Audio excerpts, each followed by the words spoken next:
LLB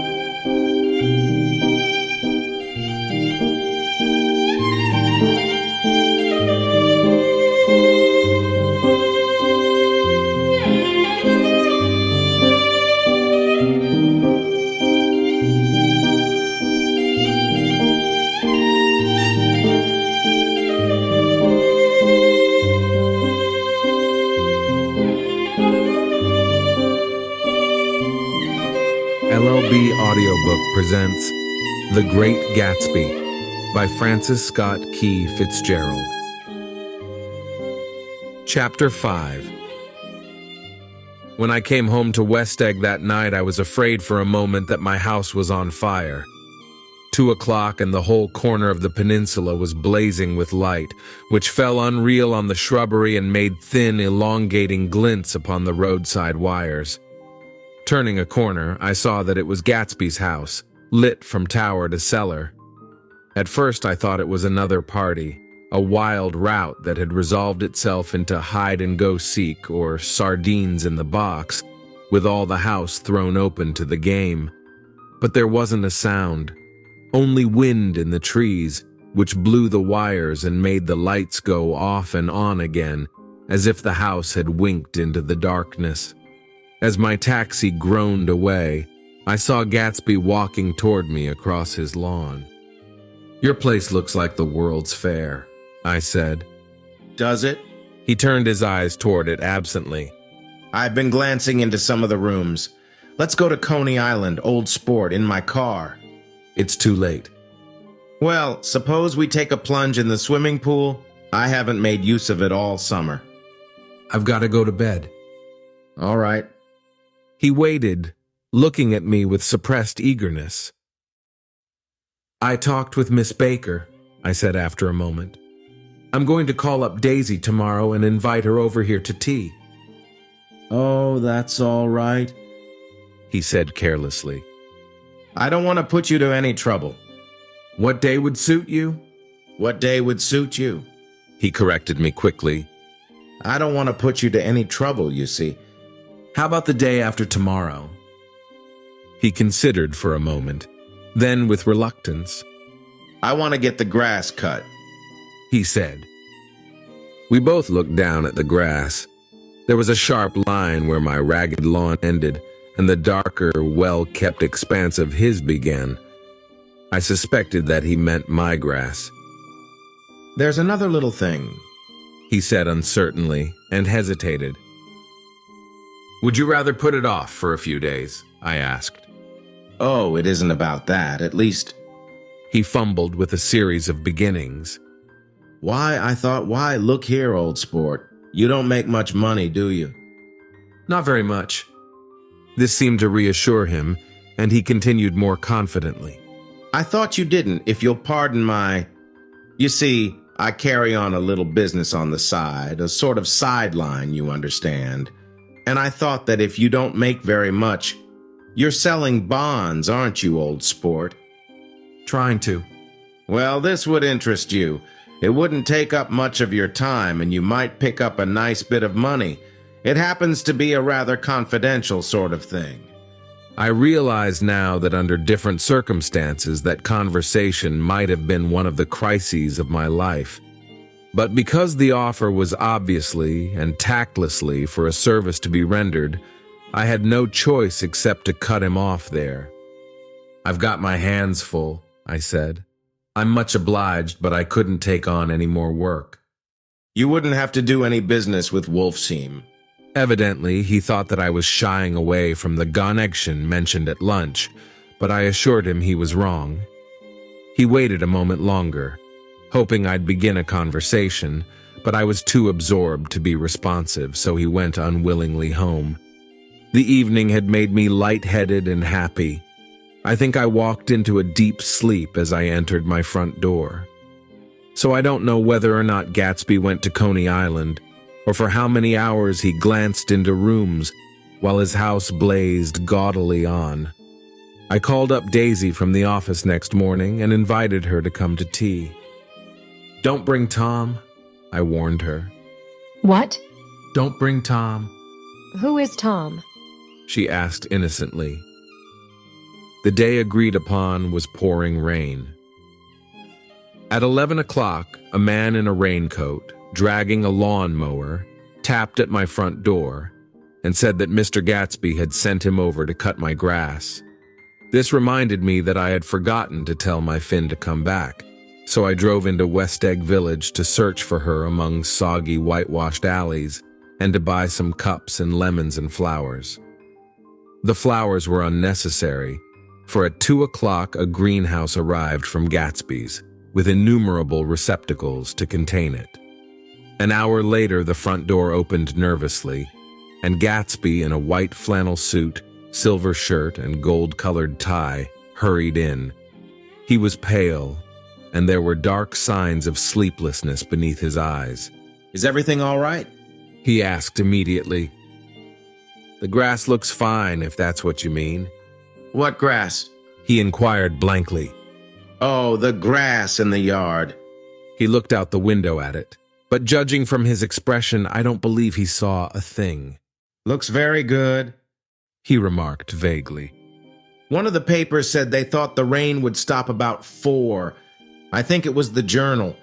Have you got everything you need in the shape of tea?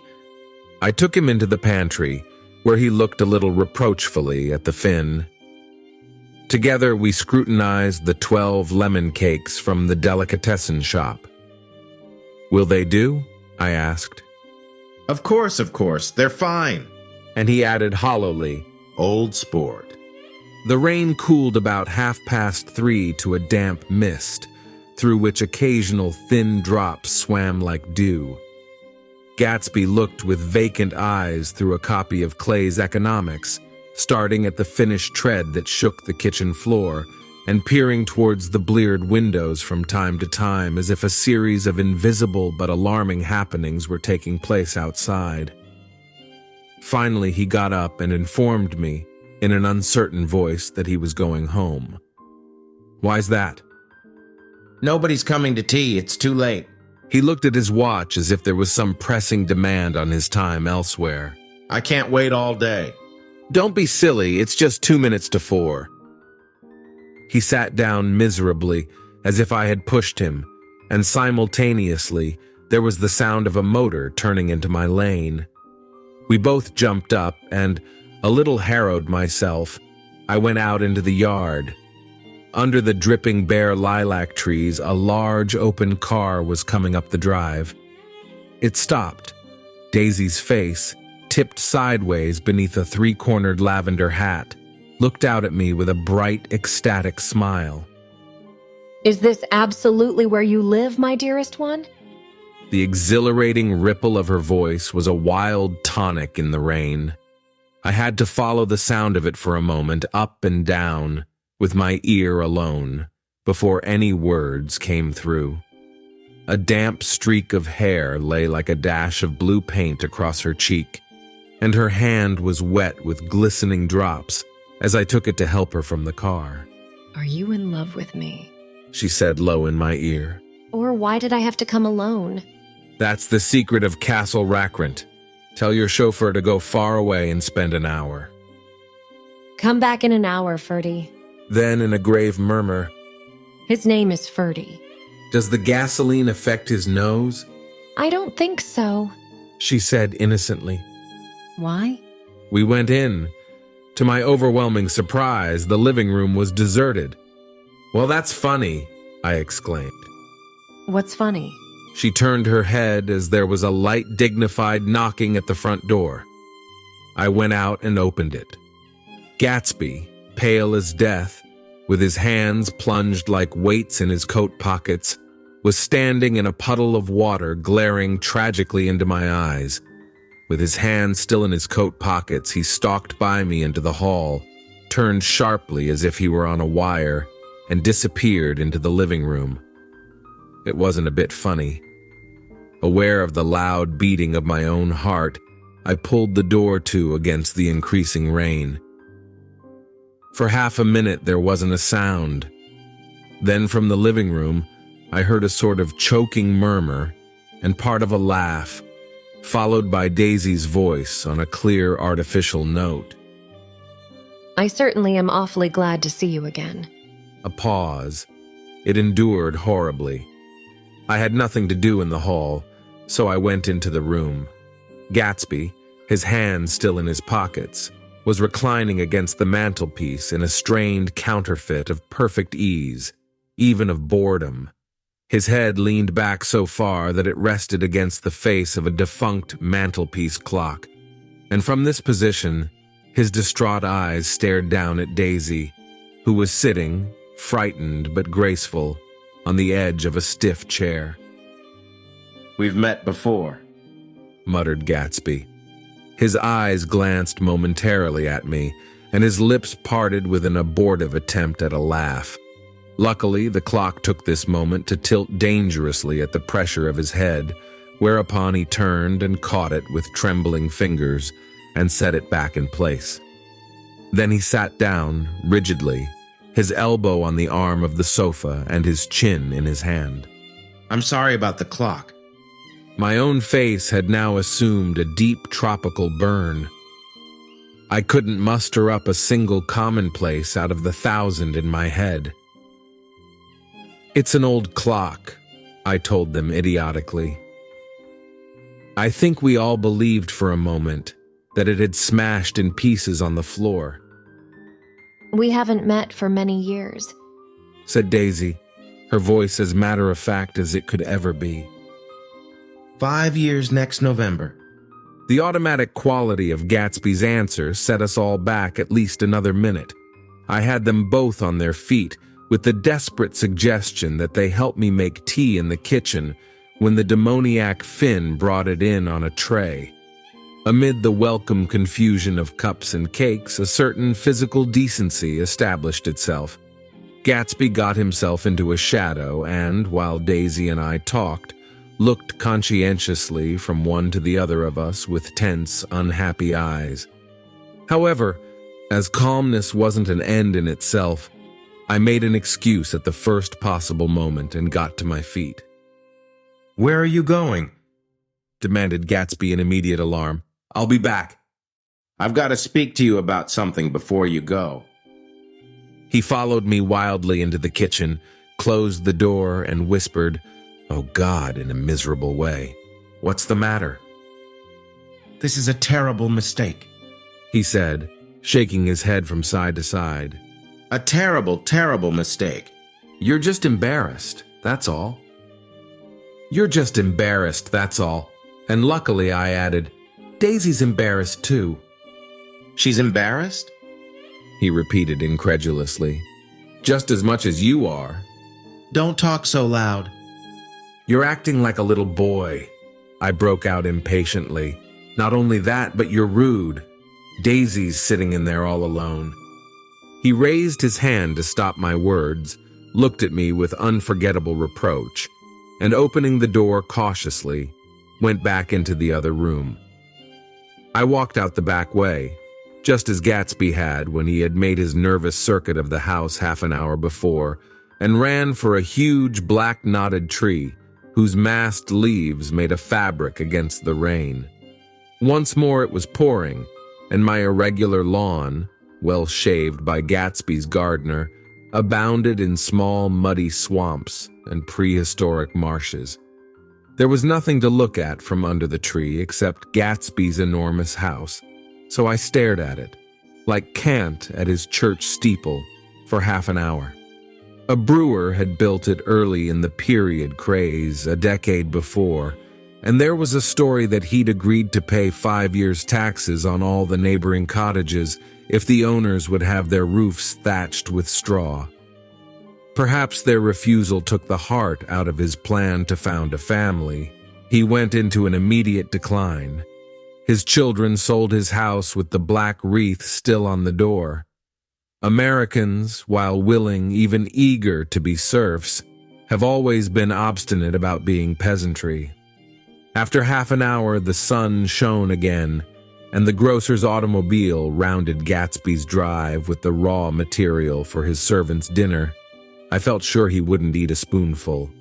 A maid began opening the upper windows of his house, appeared momentarily in each, and leaning from the large central bay, spat meditatively into the garden. It was time I went back.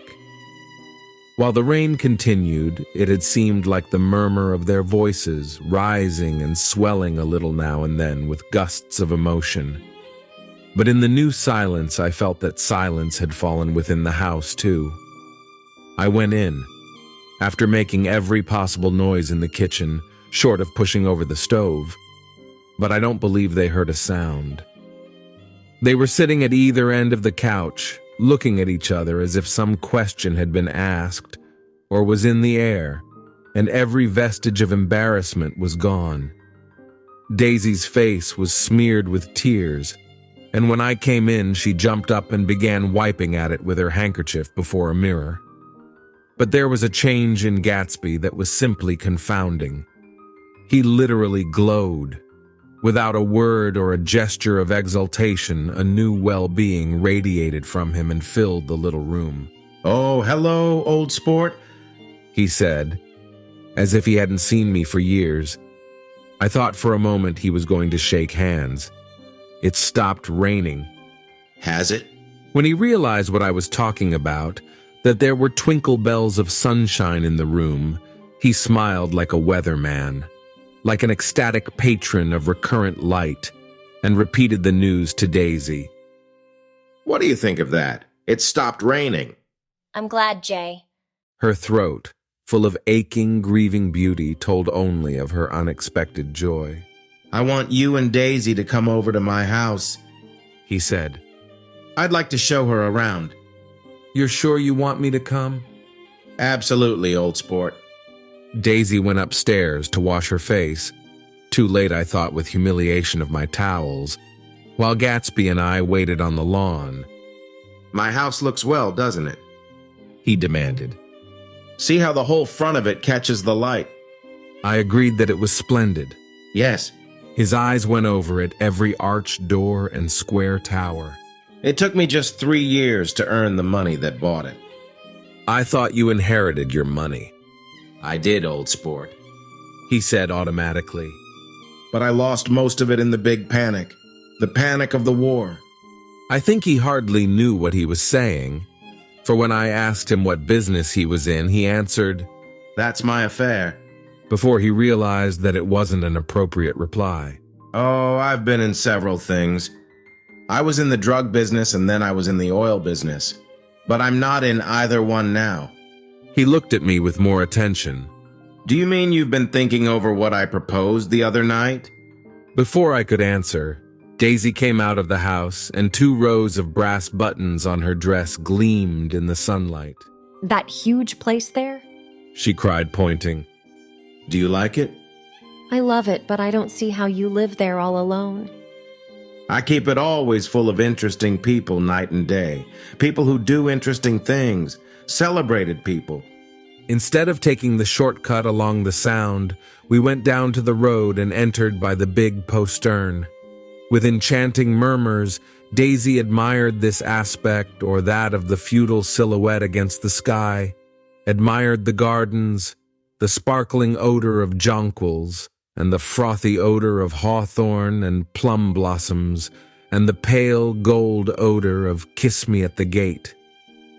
It was strange to reach the marble steps and find no stir of bright dresses in and out the door, and hear no sound but bird voices in the trees. And inside, as we wandered through Marie Antoinette music rooms and restoration salons, I felt that there were guests concealed behind every couch and table, under orders to be breathlessly silent until we had passed through. As Gatsby closed the door of the Merton College Library, I could have sworn I heard the owl-eyed man break into ghostly laughter. We went upstairs, through period bedrooms swathed in rose and lavender silk and vivid with new flowers, through dressing rooms and pool rooms and bathrooms with sunken baths, intruding into one chamber where a disheveled man in pajamas was doing liver exercises on the floor. It was Mr. Klipspringer, the boarder. I had seen him wandering hungrily about the beach that morning. Finally, we came to Gatsby's own apartment, a bedroom and a bath, and an Adam's study, where we sat down and drank a glass of some chartreuse he took from a cupboard in the wall. He hadn't once ceased looking at Daisy, and I think he revalued everything in his house according to the measure of response it drew from her well-loved eyes. Sometimes, too, he stared around at his possessions in a dazed way, as though in her actual and astounding presence, none of it was any longer real. Once he nearly toppled down a flight of stairs. His bedroom was the simplest room of all, except where the dresser was garnished with a toilet set of pure, dull gold. Daisy took the brush with delight and smoothed her hair, whereupon Gatsby sat down and shaded his eyes and began to laugh. "It's the funniest thing, old sport," he said hilariously. "I can't, when I try to—" He had passed visibly through 2 states and was entering upon a third. After his embarrassment and his unreasoning joy, he was consumed with wonder at her presence. He had been full of the idea so long, dreamed it right through to the end, waited with his teeth set, so to speak, at an inconceivable pitch of intensity. Now, in the reaction, he was running down like an overwound clock. Recovering himself in a minute, he opened for us 2 hulking patent cabinets which held his massed suits and dressing gowns and ties, and his shirts, piled like bricks in stacks a dozen high. "I've got a man in England who buys me clothes. He sends over a selection of things at the beginning of each season, spring and fall." He took out a pile of shirts and began throwing them, one by one, before us, shirts of sheer linen and thick silk and fine flannel, which lost their folds as they fell and covered the table in many-colored disarray. While we admired, he brought more, and the soft, rich heap mounted higher. Shirts with stripes and scrolls and plaids in coral and apple green and lavender and faint orange, with monograms of Indian blue. Suddenly, with a strained sound, Daisy bent her head into the shirts and began to cry stormily. They're such beautiful shirts, she sobbed. She sobbed, her voice muffled in the thick folds. It makes me sad because I've never seen such beautiful shirts before. After the house, we were to see the grounds and the swimming pool and the hydroplane and the midsummer flowers. But outside Gatsby's window it began to rain again, so we stood in a row looking at the corrugated surface of the Sound.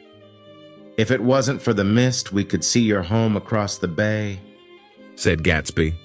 "You always have a green light that burns all night at the end of your dock." Daisy put her arm through his abruptly, but he seemed absorbed in what he had just said. Possibly it had occurred to him that the colossal significance of that light had now vanished forever. Compared to the great distance that had separated him from Daisy, it had seemed very near to her, almost touching her. It had seemed as close as a star to the moon. Now it was again a green light on a dock. His count of enchanted objects had diminished by 1. I began to walk about the room, examining various indefinite objects in the half-darkness. A large photograph of an elderly man in yachting costume attracted me, hung on the wall over his desk. "Who's this?" That's Mr. Dan Cody, old sport." The name sounded faintly familiar. "He's dead now. He used to be my best friend years ago." There was a small picture of Gatsby, also in yachting costume, on the bureau. Gatsby with his head thrown back defiantly, taken apparently when he was about 18. I adore it. Exclaimed Daisy. The pompadour! You never told me you had a pompadour or a yacht. "Look at this," said Gatsby quickly. "Here's a lot of clippings about you." They stood side by side, examining it. I was going to ask to see the rubies when the phone rang, and Gatsby took up the receiver. "Yes. Well, I can't talk now. I can't talk now, old sport. I said a small town. He must know what a small town is. Well, he's no use to us if Detroit is his idea of a small town. He rang off, Come here quick! cried Daisy at the window. The rain was still falling, but the darkness had parted in the west, and there was a pink and golden billow of foamy clouds above the sea. Look at that. She whispered, and then after a moment, I'd like to just get one of those pink clouds and put you in it and push you around. I tried to go then, but they wouldn't hear of it. Perhaps my presence made them feel more satisfactorily alone. I know what we'll do, Said Gatsby. We'll have Klipspringer play the piano. He went out of the room calling, Ewing! and returned in a few minutes accompanied by an embarrassed, slightly worn young man with shell-rimmed glasses and scanty blonde hair. He was now decently clothed in a sport shirt, open at the neck, sneakers, and duck trousers of a nebulous hue. Did we interrupt your exercise? Inquired Daisy politely. I was asleep. Cried Mr. Klipspringer in a spasm of embarrassment. That is, I'd been asleep. Then I got up. Klipspringer plays the piano. Said Gatsby, cutting him off. Don't you, Ewing, old sport? I don't play well. I don't hardly play at all. I'm all out of prac. We'll go downstairs. Interrupted Gatsby. He flipped a switch. The gray windows disappeared as the house glowed full of light. In the music room, Gatsby turned on a solitary lamp beside the piano. He lit Daisy's cigarette from a trembling match and sat down with her on a couch far across the room, where there was no light save what the gleaming floor bounced in from the hall. When Klipspringer had played The Love Nest, he turned around on the bench and searched unhappily for Gatsby in the gloom. I'm all out of practice, you see. I told you I couldn't play. I'm all out of prac. Don't talk so much, old sport, Commanded Gatsby. Play. Outside, the wind was loud, and there was a faint flow of thunder along the sound. All the lights were going on in West Egg now. The electric trains, men carrying, were plunging home through the rain from New York. It was the hour of a profound human change, and excitement was generating on the air. As I went over to say goodbye, I saw that the expression of bewilderment had come back into Gatsby's face, as though a faint doubt had occurred to him as to the quality of his present happiness. Almost 5 years. There must have been moments even that afternoon when Daisy tumbled short of his dreams, not through her own fault, but because of the colossal vitality of his illusion. It had gone beyond her, beyond everything. He had thrown himself into it with a creative passion, adding to it all the time, decking it out with every bright feather that drifted his way. No amount of fire or freshness can challenge what a man can store up in his ghostly heart. As I watched him, he adjusted himself a little, visibly. His hand took hold of hers, and as she said something low in his ear, he turned toward her with a rush of emotion. I think that voice held him most, with its fluctuating, feverish warmth, because it couldn't be overdreamed. That voice was a deathless song. They had forgotten me, but Daisy glanced up and held out her hand. Gatsby didn't know me now at all. I looked once more at them, and they looked back at me, remotely, possessed by intense life. Then I went out of the room and down the marble steps into the rain, leaving them there together.